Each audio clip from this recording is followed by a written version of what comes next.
Good to have you back here at Noise 11. I feel like I've been talking about this solo record for a year or so. I think when we were talking about Eskimo Joe a year ago, you were in the Yeah. process of.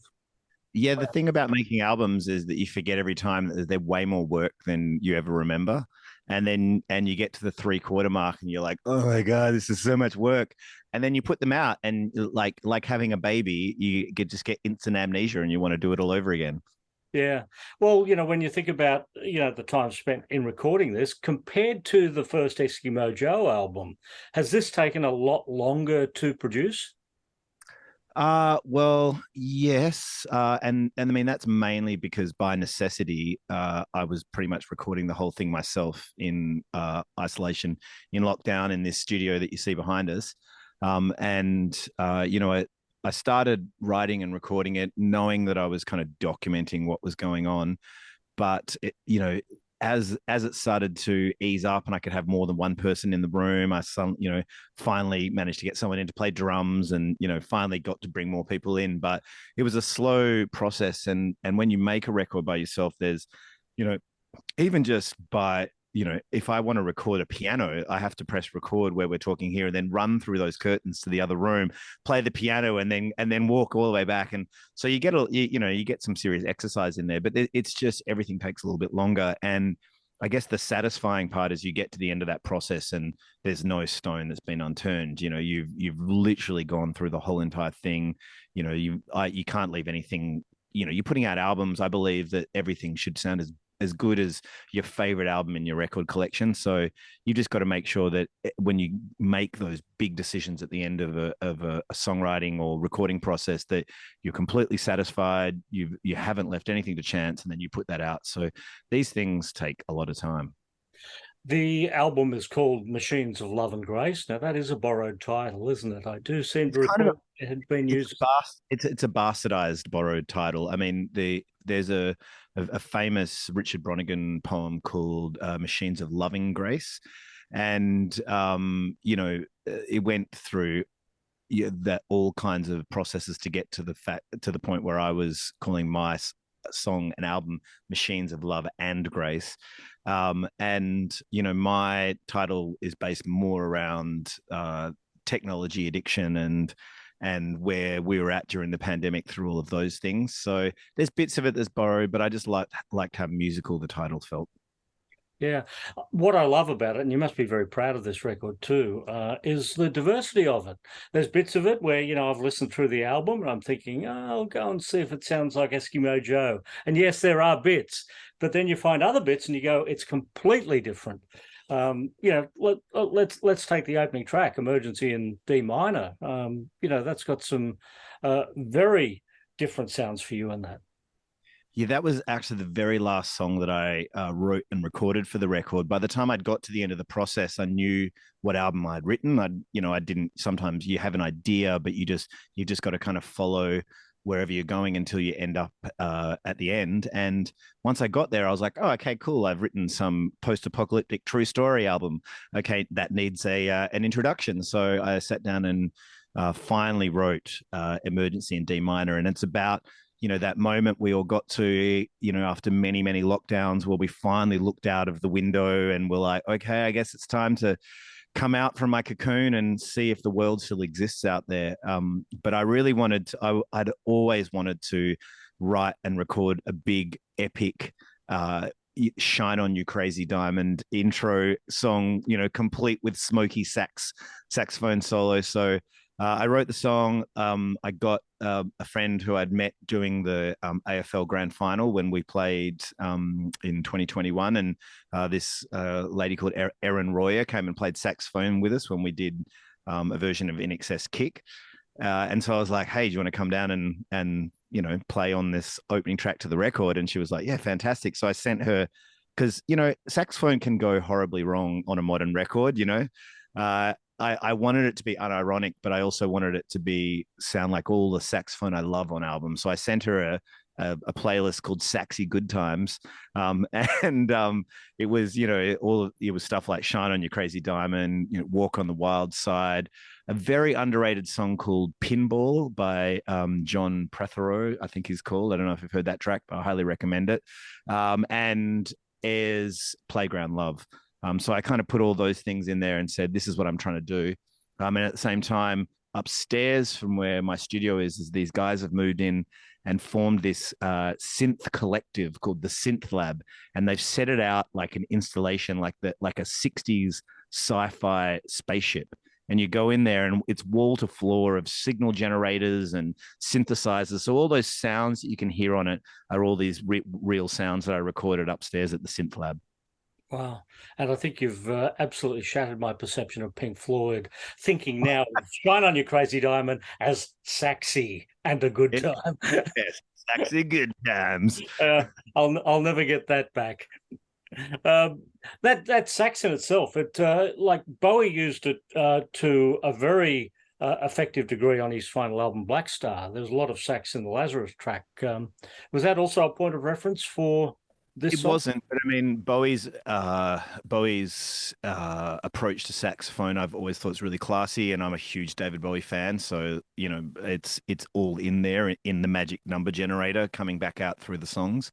But he was a sax player. That was one of his first instruments. In fact, I think it was when he was producing Walk on the Wild Side with Mick Ronson. I think he got his saxophone teacher to come in and play the sax on that track, which I thought was great.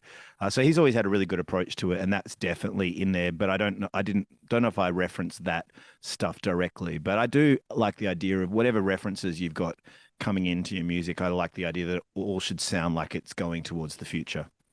I love how this album has started out as a homemade solo record with you pretty much having to do everything through necessity. And then the pieces added in. Katy Steele comes into it. John Butler comes into it. Were they available to come in and work with you in the room, or did they have to do that remotely? Yes, we did work face to face, and with the song "Graduation Day" with Katy. I've known Katy for a really long time. She was hanging around in the really early days when we were writing a song as a city. In our jam room there. In fact, her band Little Birdie kind of emerged out of that jam room. So when I'd written the verse and the chorus for that song, and I'd done a bit of a demo, and I sent it through to Katy and said, I would love you to sing on this song, but you just don't know where people's heads are at, whether they're kind of in that place where they can do that. But Katy straight away was like, yes, absolutely, I'd love to. So she came in and we workshopped the second verse together. And then I just got her, I think maybe a week later, I got her to sing all the parts, and her voice just sounds better than it's ever sounded. She's just getting better and better, Katy. And then with John, I'd written a song with him for his album Home. And he lives down south of WA, and I went down to his house and hung out, and in his little jam room, he's got this tiny little jam room. He's such a funny man, John. Like, I have utmost respect for him. He's like, great musician, puts his money where his mouth is when it comes to his activism. But he's such a tinker. So he makes things. So he's got all these leather things and knives and all these things that he makes. And he's got this tiny little jam room in this huge property that he's got in the country. And so we went in there and we started writing a song. And I was thinking that we were going to write it for another song for his record. And then I got home and I just thought, how cool would it be if we just traded verses, and I sung one and he sung one, and then he could put the same song on his record, and then we could swap places and do the opposite. And I don't know if it'll ever make it that far down the track, but yeah, we basically did a demo, and then we finished it off, I think, in my studio and his studio in Fremantle, and it was such a fun time hanging out with him because he's been a friend for a really long time as well, and we've slowly forged this friendship together over very many years. Yeah, you got to be careful, doing that reciprocal thing with the records. That becomes very Neil Diamond and Barbara Streisand of you, doesn't it? If you do that. Well, I've always thought of myself as the Neil Diamond and him the Barbara Streisand. So yeah. Let's not go there. The album and the song subjects are described, or as I've read them, love, addiction, and domestic abuse. Is that how it works in that order? Well, I'm not sure. I was just, as I was going through and just really leaning into the storytelling aspect of making this record. I mean, I've always been really passionate about storytelling. And one of the places where this album started off is I went and did a small solo show. And I was just so sick of getting on stage and going, oh, here's a song about a girl, and right, and playing the song. I just thought, you know what, I'm just going to make up a storyline, and I'm going to tell it as one linear story through the whole entire performance. And I got Stu from Eskies, and I put him in the audience, and he had like one line he had to like say back to me.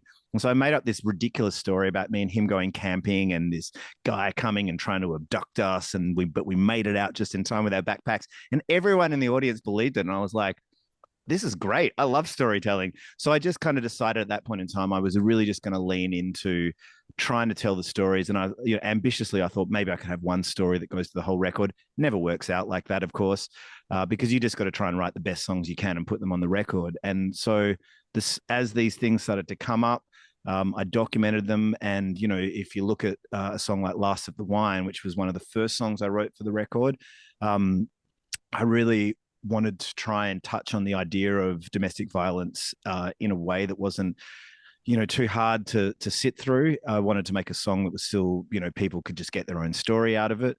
But my mother-in-law came and said, look, because she'd worked in women's health for a long time, and said, look, one of the really heavy things that's going on during the pandemic is a lot of people are locked up with their abusers, and you need to write a song about that. And I was like, Jesus, that's a lot of pressure, man.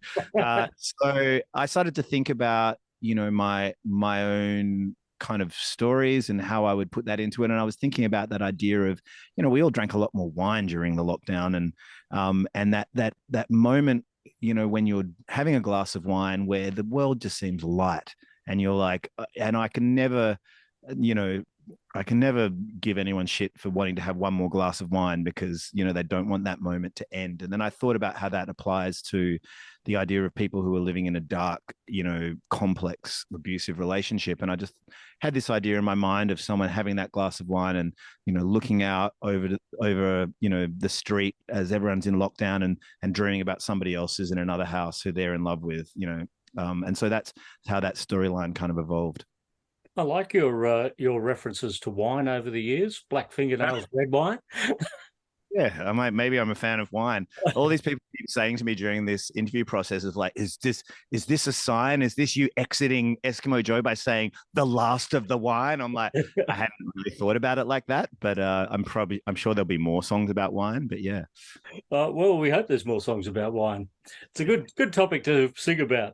There's Yep. one track on here, Twin Flame. Now, when I heard that, that's probably, geez, let me think of a word. I want to say it's a beautiful song, but it is. It is. It's just a really nice song that does stand out on this record, because there is a lot of variety on this record, but this is down at the quieter end of what this album's presenting. Yeah, I mean, I always fantasize about making whole records of just songs that are that gentle through the whole album, because it'd be just a nice thing to do. That song was written quite early in the process as well, and I was kind of referencing back to me and my wife meeting and how we got together for the first time, because a lot of again, the lockdown experience was a lot of just thinking about where you like who you lock down with, and I was just felt really lucky that the person who I ended up locked down with is my best friend, and I have the best, the most amount of fun with. And we had a great time in lockdown, because we were like, woohoo, we're just trapped in a house together. This is great. But it made me kind of refer back to the early days of us getting together and how that all worked. And it's probably that song, I would say, is the kind of, if there was a high and a low of the record, like emotionally as well, that's probably the low point of the record. But I'm glad that it stands out. They're all my babies, and I don't know which one I like, or the most or the least, but that song is certainly a very special song for me, and emotionally a very important song as well. There hasn't been a new Eskimo Joe album for a long, long time, but I would imagine Machines of Love and Grace, the title track, would have made a very good Eskimo Joe song. Yeah, when I was writing it, I think I was originally thinking maybe this because we had just done two songs with Eskimo Joe. We over the beginning of the lockdown, and I was writing Machines of Love and Grace at the same time, thinking, well, this could be a new Eskimo Joe song. And the way that it used to work in Eskimo Joe, certainly during Songs of the City and Black Fingernails Red Wine, is I would write a song, to the best of my abilities, which would have a verse and a bit of a chorus, and then I'd bring it into the guys, give them some ideas of like, well, I think it needs a kick drum and it needs to have a big moment that happens here, and then we'd just start workshopping that, and that would become Eskimo Joe. After Black Fingernails, everyone started to kind of come in a bit more in the songwriting, and I would never say no to that because I think everyone should be there to express themselves creatively. But I think when I presented that song to the band, there was more of a idea of like, well, we don't write songs like that anymore. We now just sit down in a room and we write together as a band. So I was like, okay, sweet. I'm going to keep that for my solo record then. But you can certainly hear how much that could have been, a Black Fingernails Red Wine 2.0. Mm. Well, speaking of that album and also A Song Is a City, you've just done the Eskimo Joe dates and performing both of those albums in full.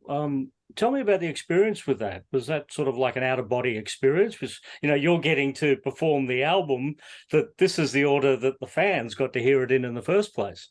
Yeah, we put so much time and energy and thought into every song on those records, and the gaps between the songs or the sounds that like faded from one, we would have arguments of 1 second. No, it needs to go 1 second longer before the next song comes in. We thought about every moment of those records, and they were very special to us. We walked away from both those albums just full of positivity and so happy. So to play those songs in full, so those albums in full, it does the work for you. It's like you're in your own cover band almost. You go out there and you play the songs, and obviously, like you said, the fans know exactly what song comes next, and so there's never any like play this song. They're ready for the next song to come on. But it's great because playing them, we play the first album, then we have a 20-minute break, and then we play the second album. And it's almost like we're our own support act. And The Song of the City is a great support act because it's kind of a little bit more chill and dynamic. And then Black Fingernails comes on and it's all just like, you know. So yeah, it's been an absolute pleasure. And I'm just a bit sad that the whole experience is over. Well, after this interview, I'm going to go and pull those two albums out and I'm going to measure the gaps in between the songs. Oh, not just the gaps, but the little psychedelic, and then that fades into the other one. We spent a lot of time thinking about this. Yes. Have you heard the Van Halen Greatest Hits album? Not the first one, but the second Van Halen Greatest Hits. That was the double album. I don't know if I have. And it's got this really bizarre order to the tracks in it. But then I eventually found out from Eddie that what he did, the last note of the song matches the first note of the next song, and the entire album is like that. That's cool. I mean, I'm glad that he paid attention because I think those things are epically important. It should. I still romanticize albums, whether they be a greatest hits or an album of brand new music. I just think that the album listening experience is something that is not lost on me. So I appreciate where he was coming from there. Ah, you rock stars. You've all got your zany quirks, haven't you? Yes. Well, good to talk to you, Kav. The album, as people are seeing this, Machines of Love and Grace, out there for all to hear. Yes. Put some headphones on, sit back in a beanbag and listen to the whole thing as it was meant to be consumed in full. Can't wait to listen to the full thing through big speakers. Yes. Thanks, Kev. Putting out on vinyl as well, so hopefully I'll add it to your vinyl collection. Oh, and before we go too, plans to perform solo? Oh, yeah. Live? Absolutely. I will be performing, hitting all the capital cities in February. I don't know in what form that'll be, but yeah, I'll be playing basically supporting the record in February, playing solo. Perfect. Yeah, We will beautiful. see you then. All right, see you, Paul. Thanks for the chat. Legend.